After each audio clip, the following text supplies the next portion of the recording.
L'Ajuntament de Miramar ha celebrat l'acte d'hissada de les banderes de qualitat de la platja, així com també s'ha dut a terme l'apertura del nou centre cívic. L'alcalde de Miramar, Asensio Llorca, i diversos regidors de l'equip de govern han sigut els encarregats d'hissar les 3 banderes, que premien la qualitat de l'entorn mediambiental i els serveis de la nostra platja. A continuació, s'ha procedit a l'apertura del nou centre cívic, una infraestructura de 220 metres quadrats de superfície que ha suposat una inversió superior als 300.000 euros, íntegrament finançada per l'Ajuntament de Miramar.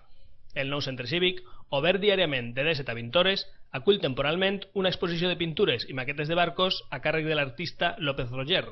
Aquesta és la primera de les activitats culturals, lúdiques i educatives que s'organitzaran al centre cívic durant l'estiu. Avui tenim un doble motiu per estar satisfets des de l'Ajuntament, donat que acabem de fer l'hissar de les 3 banderes, la bandera blava, la Q de qualitat i qualitur de la Conselleria de Turisme. Això és un reconeixement a l'esforç que s'està fent per part de les persones que treballen en l'Ajuntament i del propi Ajuntament en quant a la neteja de les aules, neteja de l'arena i, en definitiva, qualitat de servicis. Això,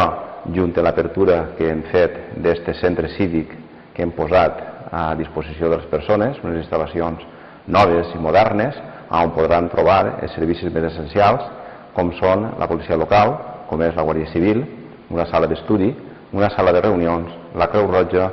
i una sala central on en aquests moments estem disfrutant d'una exposició que també aprofita per poder obrir el que serà d'ara endavant en aquest estiu diverses de les activitats que es faran així en aquest centre.